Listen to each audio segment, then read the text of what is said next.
just overriding question first, what does such a day mean to you? So what it means to me is this is a platform that we celebrate women that are in STEM, and that is, science, technology, engineering, and that have done maths fields. And UNESCO, looks at how many women are actually in this profession worldwide, and we're talking of just over 20%. So as we celebrate, we'd like to encourage more women to join us in this field. I think everybody agrees, especially in our country, that we have a shortage of engineers, and then we also know it's a male-dominated field. Why did you go into it? Well, I've always been encouraged to, do my best and strive for achieving the best in life.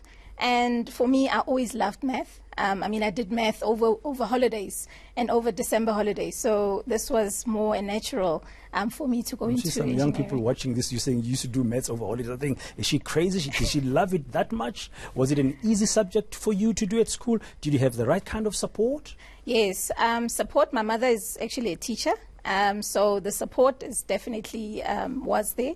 My mother actually encouraged me to do, take on more math problems. And it actually also helped me with problem solving. I found that if the light bulb has burned out, I can easily remove, put it in, or solve problems in life. So you always had an interest in science as well as you're growing up. Yes. Where are the barriers? Why do you think where are the women being blocked? Why is it we're not seeing more and more women engineers? Or put another way, the question is, what should we do to get more women into STEM? I think make it easier.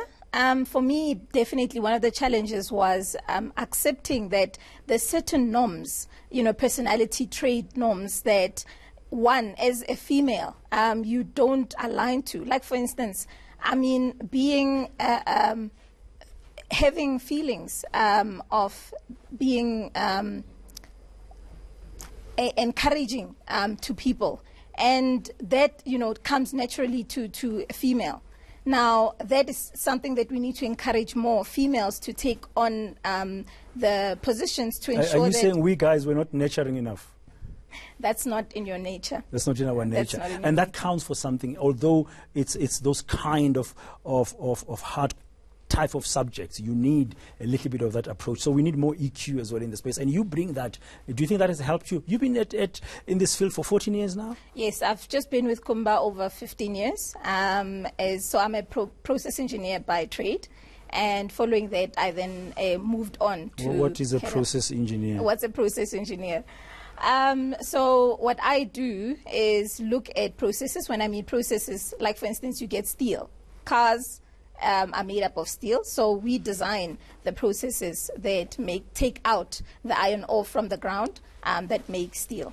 Now, we live in a world where today everybody talks about the fourth industrial revolution. Yes. From your experience as a process engineer at Kumba, just broadly speaking, are we really getting there? Are we innovative enough as a country? Are we pushing the envelope enough for us to have more exciting technological advances? Definitely. At Kumba, we have a technology strategy. We've been driving our technology strategy very aggressively since 2014.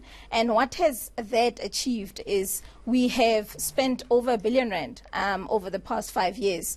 And we've been able to, for instance, automate our mines. So we have 6 autonomous drills that are running at Kolomela mine. And what that has done is that has bridged the gender gap, in a sense that if a female previously had to go for maternity leave, or prior to her going on maternity leave, she would have to be removed from her normal day job for her, to have a conducive environment, like an office type of job.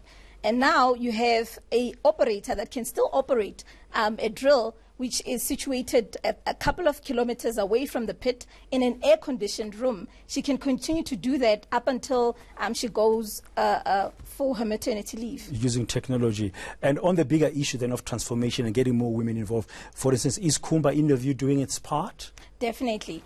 We have a number of programs at Kumba looking at how do we bring in young people into as bursaries. How do we offer bursaries? How do we give the the girls or the guys that need to bridge their science and maths. I'm more interested in the girls. Is Kumba getting in more young women into the spaces? Yeah, so I mean, currently we're having about 54% of our PIT, which is Professionals in Training program.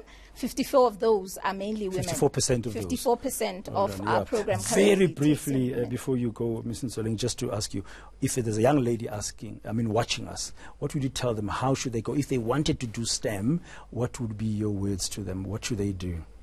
The nicest thing currently is you have technology that's available to you. So I would have really encouraged them to go on the internet and for them to start sourcing for information on, science, on technology, on ICT, and really look at what are the problems that are in our society today, and how do we use then science to bridge that gap. And would you be available to mentor some young people if they're watching now and they say, hey, I must contact Kumba, I want to speak to that lady? Definitely, yes. Wonderful. I'm not putting you on the spot, but I think we can do your bit as well to assist some young women to come up. I agree. I mean, I have been mentored as well.